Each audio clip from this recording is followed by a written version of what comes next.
Sun Life Prosperity Card, and we've come up with a new TV commercial featuring Slamsy's very own ambassador, an actor, singer, and an athlete. He earlier helped Slamsy launch its anti-scam campaign called Slam the Scam. He is among today's more sensible celebrities, I must say, and he manages his money very well with the guidance of his parents and the help of his very own Sun Life financial advisor. Ladies and gentlemen, please welcome Mr. Metteo guidecilli.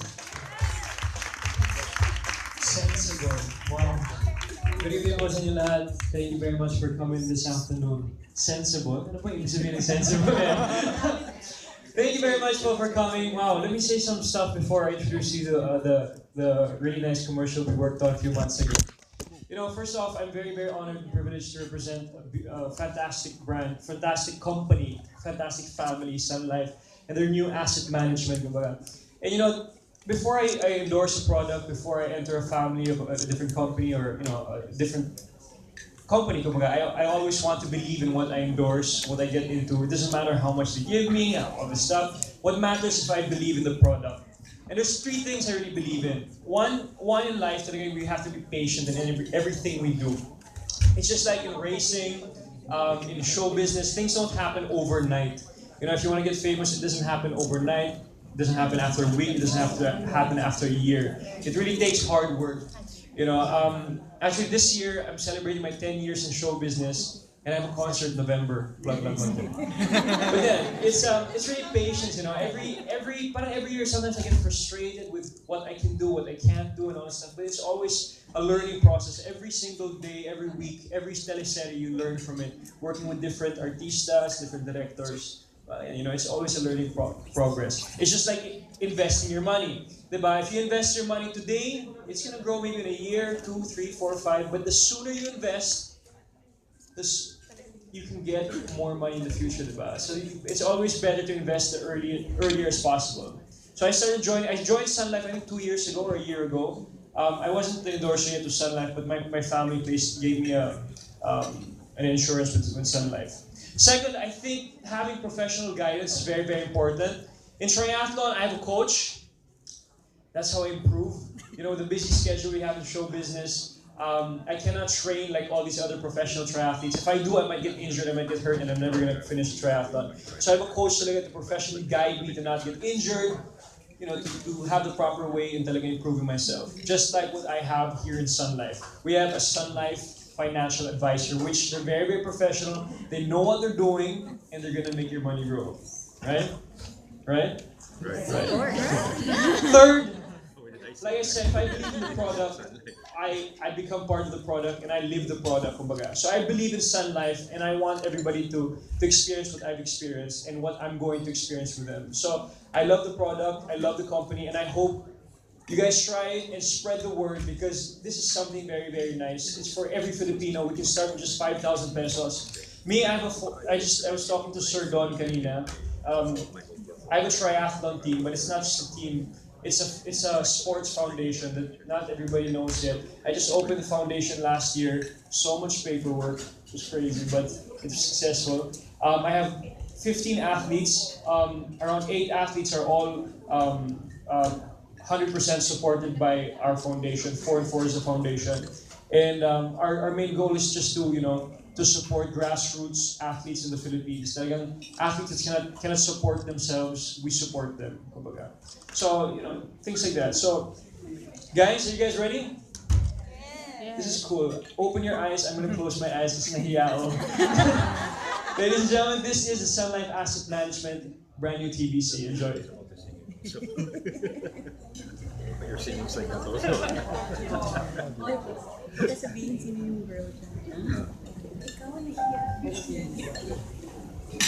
Come on, phone. Let's face call. Let's face the future together. The sun of back. A future with endless possibilities. Future? Let's enjoy today. Good things are worth the wait. Like growing your money for a brighter future. With Sun Life Prosperity Card, investing is now easy. Invest now. There you have have it, ladies and gentlemen, the latest TV commercial promoting the sunlife prosperity card. May I invite on stage Metteo, guidecilli, and of course, once again, Sunlife Asset Management President, Miss Alina Pama, to please join us on stage for our Q&A portion. Please. You guys like that? I think they did. I think they were enthralled by it. They couldn't speak. How about another round of applause, ladies and gentlemen? Let's show some support for Metteo and Sunlife Asset Management. All right, there you go. Kindly take a seat. And of course, Miss Ina Fuentes from SLAMC. All right. Okay, so ladies and gentlemen, the floor is now open for your questions. If you have one, kindly just raise your hand. At this point, I think they're still very busy taking photos of Metteo. Oh, congratulations, by the way, on finishing the Ironman recently. Thank you very much. Thank you. They're next. We have a Sun Life team next. The bosses are gonna do it next. I think this is the Iron Ladies of Sun Life Asset There's Management. an Iron Lady, there's an Iron Girl event the day before. Just 5K. Or next year. Matteo's here to promote that among our Iron Ladies. Okay, questions, ladies and gentlemen? I think I'd like to start the ball rolling by asking Miss Rina. Miss Rina, what was it in Metteo that made Sun Life Asset Management make him his and the endorser of the company? Metteo, what nga? No, yeah. No, actually, kasi it's been a challenge for us, no, to try to reach out to the young ones, to the millennials, and we were looking for someone that they would look up to, and who could influence them. And we were looking for someone with maybe a healthy lifestyle, maybe a sensible attitude, and also would be a good role model. So sino kaya yun? So that's why we asked Metteo to, whether he believes in the same values, the same has the same attitude also, and so he said yes naman. So that's why we have Metteo with us. So I hope tama naman yung aming perception. I think tama naman. Ladies and gentlemen, questions? Okay, our first questions from the other round. Let's welcome first Miss Tess Gumi of Star Magic helping us conduct our open forum. Yes, ma'am. I have just one question for Metteo. Metteo, since somebody we all know, closely identified with you, is endorsing another insurance firm, wala bang awayan? Hindi, syempre, kasi mas maganda yung insurance firm ko eh. Wala namang away. Actually, all our endorsements are all opposites eh. All of them. But coincidence, I guess. Yeah, it was coincidence. But like I said, Sun Life is something I really believe in. I believe in what they do, not just their insurance aspects, their side, also their asset management. Because this is giving parang a chance to every Filipino out there. Because marami tayong mga Filipinos po natakot sila mag-invest. Kasi akala nila kailangan ng 1 million pesos, 2 million, 10 million pesos. Actually, we can start investing with just 5,000 pesos.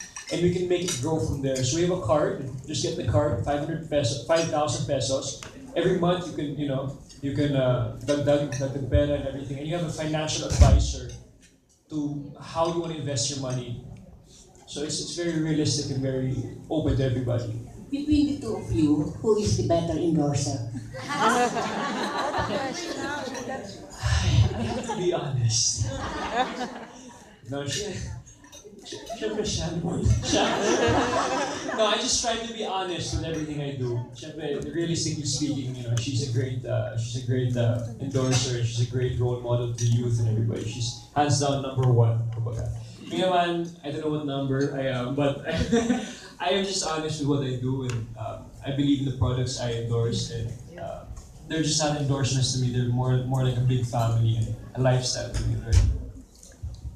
Thank you, Bob. Okay, next question from Tito Mario Bautista.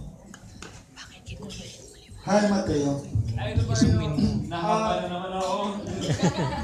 This is something about your career. Kasi there are those who say that doing parang villain role in Dolce Amore didn't really help your career. How do you feel about that?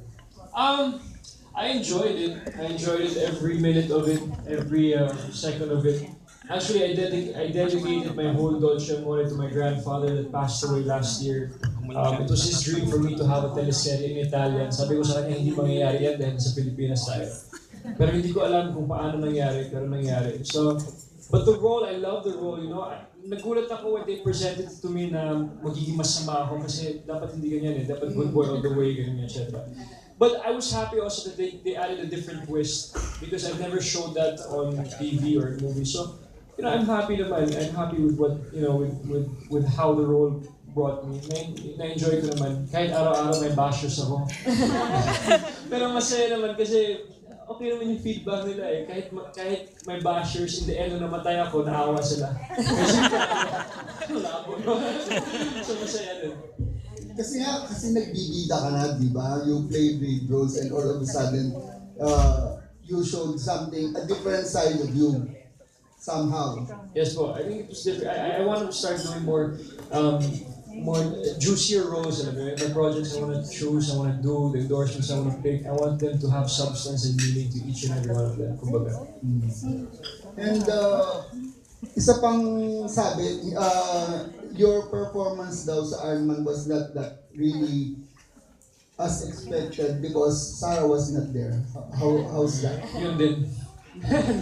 No, I only had 2 weeks of training sa Ironman eh. So, hindi ko, wala. I wanted to break 5, yung goal talaga namin to break 5 hours sa Ironman.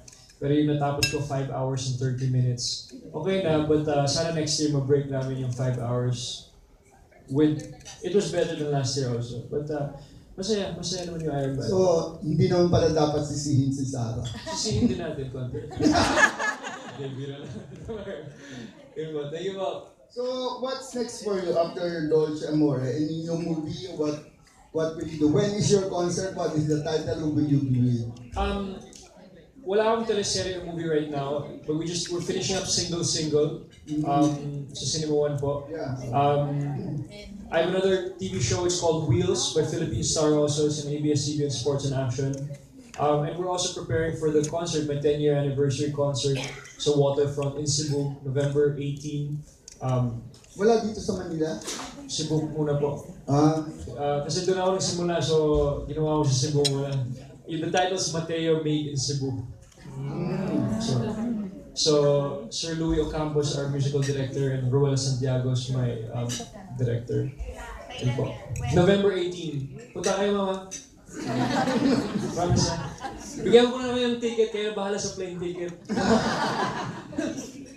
So, congratulations. I hope the concert will be a big hit para madala mo rito sa Manila. Thank you po. My best wishes. Thank you. I think yun yung isa sa mga factors about being young. You know, Metteo can actually experiment with the roles that he plays, you know, with the endorsements that he accepts. And I think that's that's a really good characteristic to have, especially when it comes to handling money. I mean, you have to experiment outside of the bank deposits, di ba? Outside of the traditional medium by how we grow our money. And I think, Ina, we do have a lot of younger people now, right? Getting into investing. Yeah, because all our products are also distributed through other channels, and we have partnered with an online brokerage also to promote to make our products more accessible. And we noticed that our number of accounts nga dumadami sila, mas tingi-tingi, pero it's a good way to start. I've scouted through the accounts. May iba doon na they do that opening ng 5,000, tapos may regular na 1,000 silang nilalagay.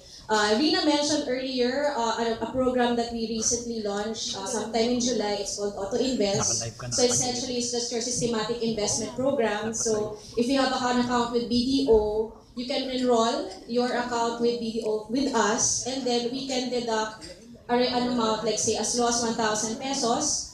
Then you can do a monthly or a quarterly debit from your account, and it automatically invests into our peso funds. So, may mga nag-enroll na po, tapos ang nakita ko rin, yung mga amount sila, tig-1,000. So again, it's a good way to start that discipline of investing. And if I were to segue to another program that Rina also mentioned earlier, we have what you call Sunrise, which stands for Sun Regular Investment Simplified for Employees. Ito naman, we normally pitch this to companies as an employee benefit, wherein it allows their employees to have that deduction as little as 300 pesos.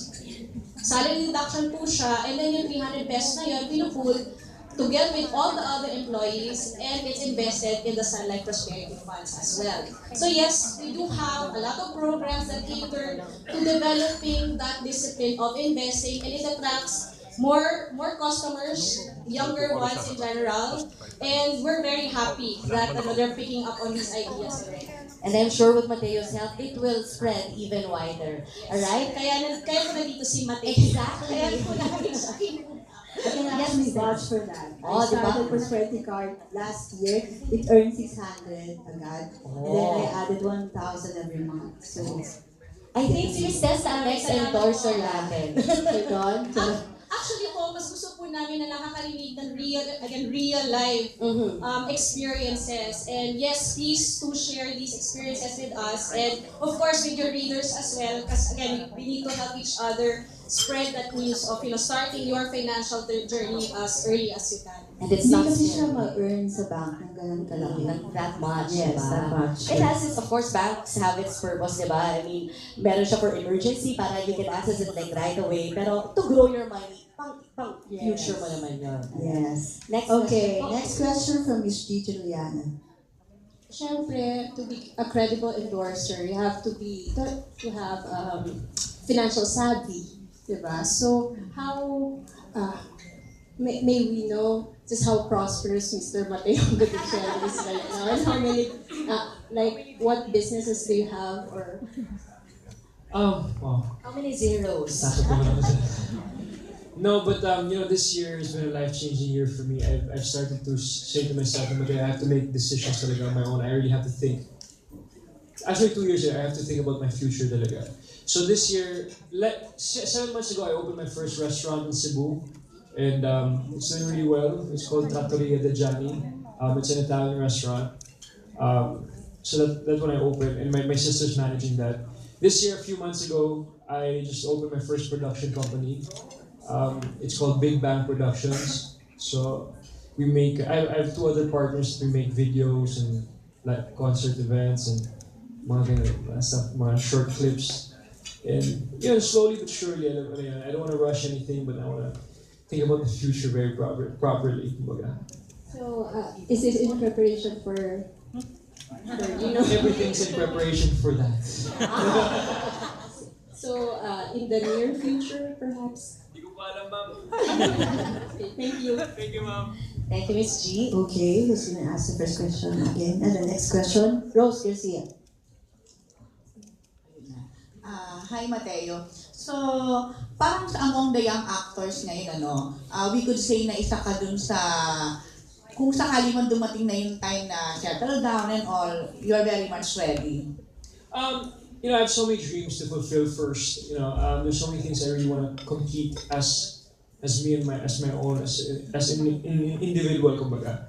So I think it's gonna take a few more years, and syempre, I think I found the one, and I think that's in preparation for the future. Dami support. Lawit naman yung I found the one, nakakaralo. Yeah, Pero kumbaga financial wise, hindi ka kagaya ng iba na kailangan pa mag-ipon, ganyan, kumbaga. Well, syempre nag-iipon pa naman ako all the time, but syempre I'm very lucky. When I started 10 years ago, my dad was very strict with me, with saving my money. Every single month, believe it or not, he gives me a report on how much I lost, how much I earned, alam mo yan? Every single month. If I spend too much, he gets mad. But it's all in my responsibility, kumbaga. He lets me do what I want to do. He just warns me at the end of the month, kumbaga. So, it's always a continuous journey. And plus now with Sunlife, I have another professional guy helping me out, the Sunlife advisor, that making my money grow in a different way, kumbaga. So, okay. Last, Metteo, anong pakiramdam din na nasa hanay ka nila, Ma'am Charo, Piolo, Juday, as trusted celebrity endorsers ng Sunlife?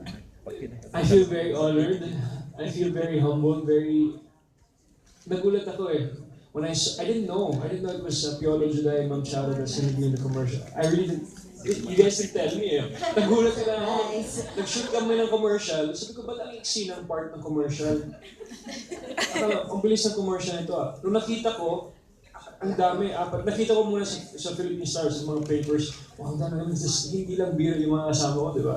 So I was very, very honored, very blessed, and very humble, very nice to know that a company like this trusts me, and I will do my best to represent them the best way I can, and just be responsible, and be honest in what I do. Okay, thank you, Piolo. Ay, Piolo, sorry. Kasi konti naman kasi. Yes, for our next question. We have a question here from Chassie, one of our blogger friends. Hello, good afternoon. Ang question ko kay Miss Fuentes. Kasi po sinasabi nyo, yung 5,000 is initial investment. Yes. What if wala kang pandagdag? Pwede ba yun? You can just keep the 5,000 and let it grow. Kasi wala naman po kaming dormancy na tinatawag, no? Kasi sa bangko, di ba, usually pag iniwan mo lang yung pera tapos hindi mo gagalawin over extended period, kakakasan. Then before you know it, nawala na siya. Dito naman sa amin, wala po. Wala kaming dormancy, so you can just leave your money and just let our fund managers do their job in managing the funds collectively. And before you know it, lumalago na ho yung pera yun habang kahit wala po kayong ginagawa. So yun po yung beauty ng mutual funds. No? You don't have to do anything actively and it just grows for you. Ilang years po yung minimum years of, before ka makapag-withdraw? Depende po. May mga funds po kami na may tinatawag na holding period. So, in theory, pwede po kayong, kung gusto nyo kinabukasan, i-withdraw nyo, pwede naman po yun. Although, there's going to be what you call a redemption fee or a redemption fee. May mga funds naman kami na actually wala po. So, but we do encourage that you keep your money at least 3. If you can do it 5 years, better, so that it will really work for you. You can really feel na talagang may nag-grow siya. Kasi po, if you go in and out, sa pag-chinosure nyo, yung pera, parang di ba parang muna sa puhunan din yan, di ba? So, kung may business po kayo, when you put in your money, you don't take it out naman kaagad, di ba? You let the business run for a while, then see whether it's working or not. Ganun din po yung konsepto ng mutual funds. Kailangan paganahin nyo muna. So, ang recommendation po namin, anywhere between 3 to 5 years. Ideally, on 5 years. Kung kaya nyo ng 10, 10 years nyo po. So, ang sinasabi ko po sa mga taong gusto mag-invest, gamitin nyo yung perang kaya nyo kalimutan. Diba? So, it's something, and in the event, alam po din natin, may risk din po sa mutual funds, diba? Hindi naman po lagi may returns or kumikita ka. So, on the flip side, yung pera kung ilalagay ninyo, yun din yung kaya ninyong mawala, just in case hindi po, there's a financial crisis or something, which we have seen happen, diba? So, kung nawala po yung pera na yun, dapat hindi ko ma-impair yung lifestyle natin. Kasi diba narinig natin yung mga scams, and we're a strong advocate against scams, na may mga nagbibigay sa mga scammers ng lifetime savings po nila. Diba? Tapos, na-scam, nawala, kailangan nila ibenta yung bahay nila, or kailangan nila ipa-adopt yung mga anak nila or something like that, or mangutang para ma-maintain lang yung mga kinakailangan nila sa buhay. So, that's something that we'd like to discourage. So, when you do get into investing, you have to ensure na yung pera na yun, para just in case mawala yun, okay lang po sa inyo. Kasi the upside is always easy to manage, di ba? Yung pag kumita kayo, but that's something na very welcome to you. But I think in general, a lot of Filipinos, syempre, pag nawala yung pera, una sa lahat, ayaw nga nila isipin na mawala yun. Diba? So, yun yung kailangan, that's something that we need to be comfortable with. Now, what if we lose the money? And if we're okay with losing that, invest na natin. At pag nawala yun, okay lang. Hindi kayo mangungutang, hindi kayo maghihirap. Pero ideally, sana, mag-grow siya. Diba? Actually, yeah, it's not really na mawala, but it's just that the returns fluctuate. So there are years that the returns are up, there are years that the returns are down. So it's something na gusto namin that as, patience, you have to have, patience is a virtue, and and that's what you have to have dito when you're investing in mutual funds. Ibig sabihin, pag may taon na down siya, antayin nyo lang kasi babalik rin yan na akyat yan. And as I said earlier, like in 5 years, you can double your money. So Usually our average turn of investments around 11 to 12% on an equity fund. So on a 5-year basis, that's double already. Of course, we have other funds in between. So depende, no? Depende rin on which para saan yung pera na ilalagay ninyo. So yun lang. So that's the challenge niya na parang hindi siya time deposit na sigurado every month 1% or something. Minsan may mga taon up 30%, ibang taon down 1%, and up na naman ng 5%. Ganun kasi yung stock market kung saan naka-invest yung pera ninyo eh. So sinasabi namin is, be patient, and for the long term, yung pagkaakyat baba niyan, at the end of 3 years, 5 years, akyat lang yun. So yun lang, wag lang pong kabahin. So yun, thank you. Tulad nga sabi ni Rina, no, na some of our funds fluctuate erratically. Pero like what I mentioned earlier, we have a full spectrum of funds. So kung medyo conservative po kayo, meron po kami funds para sa inyo. Kung medyo aggressive naman po kayo ay gusto niyo tayaan, for example, yung stock market, meron din naman po kami funds para sa inyo. So again, we have a full spectrum of funds depending on your risk appetite. And of course, that is why, it's really for the long term. That's why it's very important to partner with a really credible and trustworthy company like Sunlife Asset Management. Okay, next question. And I have another Yes, question. Is it possible na maging milyonaryo yung nag-invest ng 5,000 ngayon sa loob ng 20 years? May computation po, Miss Rina? Actually, sana dagdagan natin ng 0, no? 50. Kasi nga, as I said, for example, double your money in 5 years, right? So yung 5,000.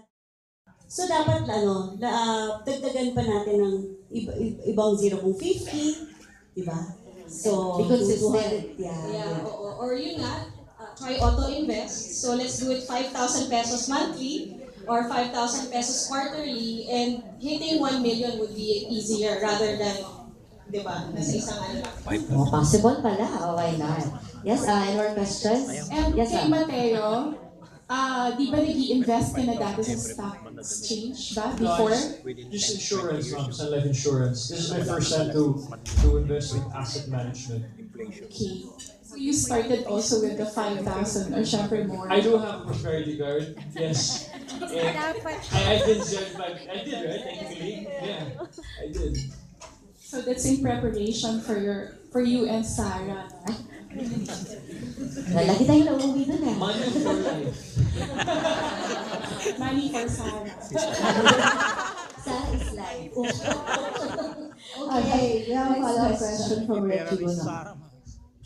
Sa sumasanay, paano kung na-dead na yung nag-invest? Paano mababalik na? Makukuha?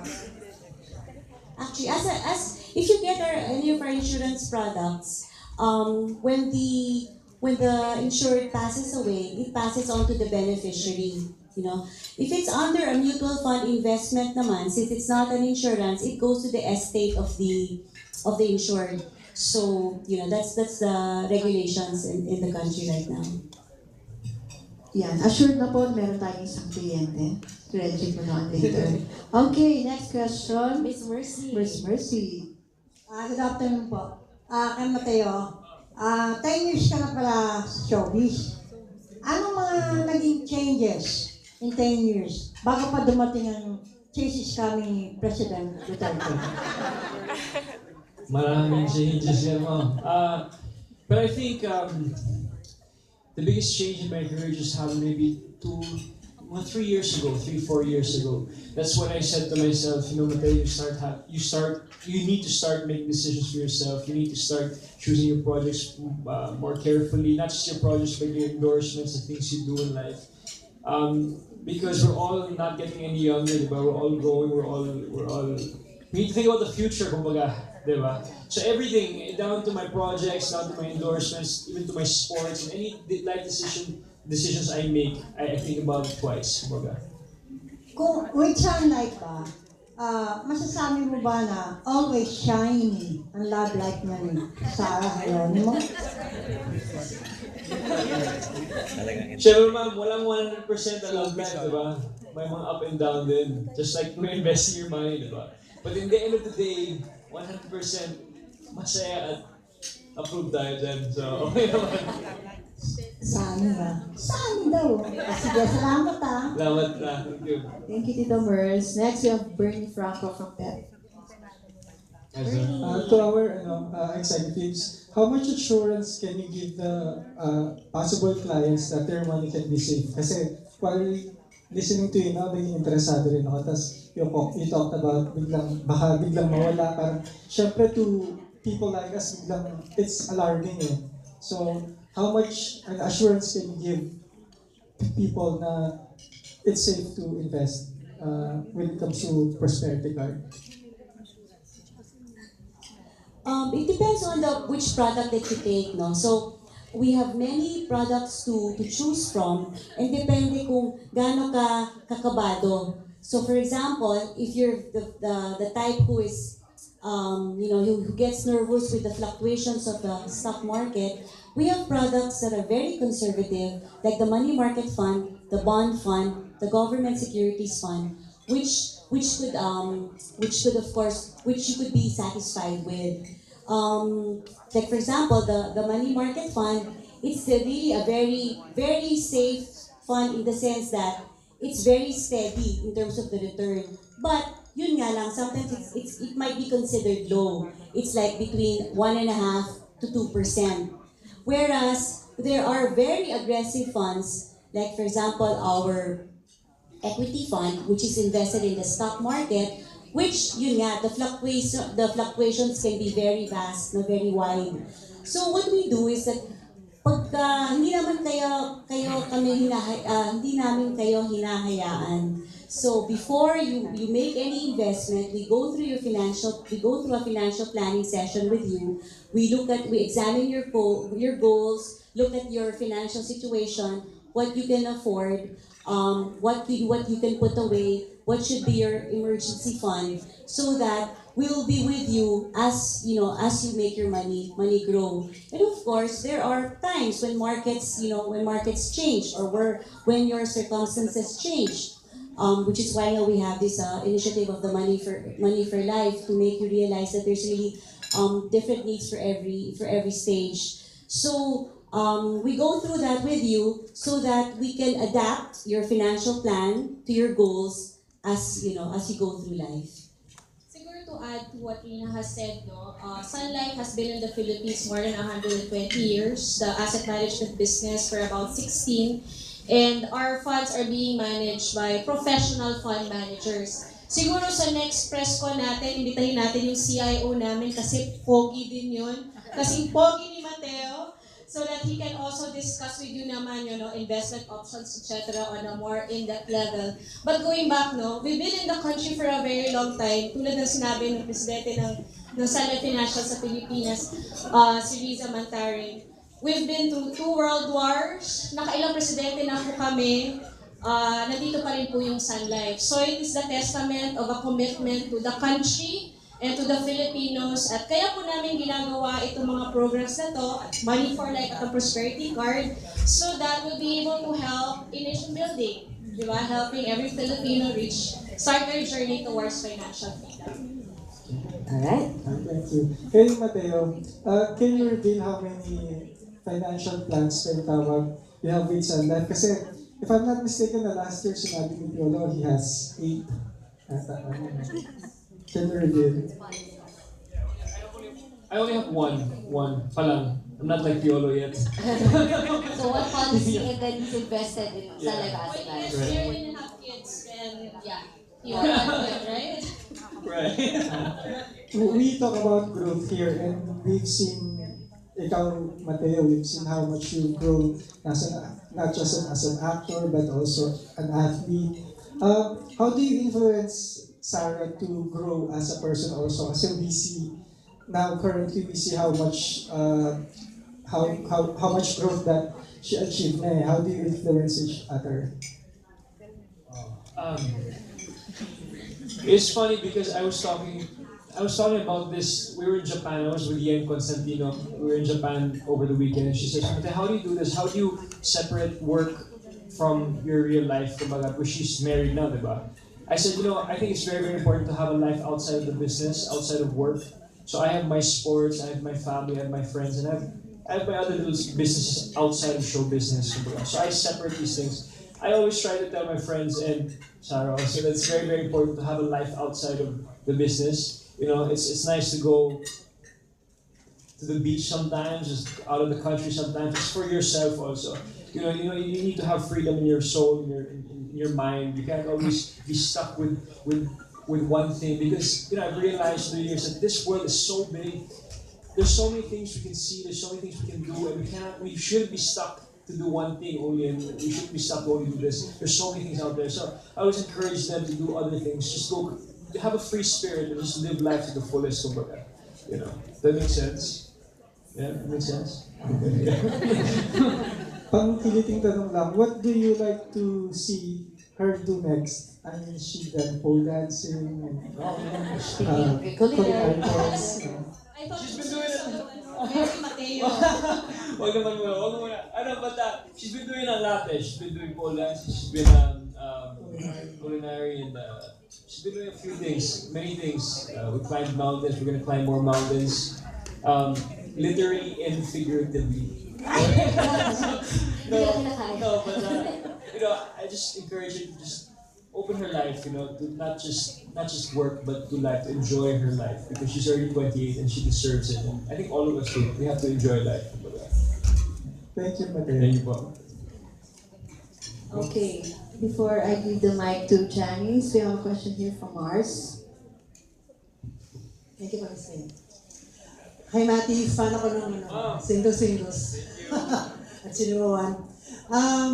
May season 3 na ba in the works? And follow-up is, were you able to encourage or invite like your co-actors there, like si Shelina, sila Ana Luna, and Brian, to also, think about and peruse about sunlife? What sunlife can offer to them? I think they've learned a little bit from the show. Like Ana Luna, she's the sunlife advisor, kumbaga, so she's learning a bit. But aside from my co-actors, I actually got a few prosperity cards for my athletes, my foundation. I have 10 athletes, so I gave them for Christmas and last year, birthdays nila. I give the prosperity cards around. And I have a friend that just got married. I gave him 3 prosperity cards that. So yeah. Will there be a season 3? Season 3, I don't know yet. Di ba Freddy na si Joey Girl? Yeah, actually, Single won an award last night for something. I don't know, parang marketing something. Dove Awards or something. Golden Dove Awards. Yes. They won last night, so congratulations. Congratulations. Sunlife yun din eh. Sunlife. Yeah, so produced. Yeah.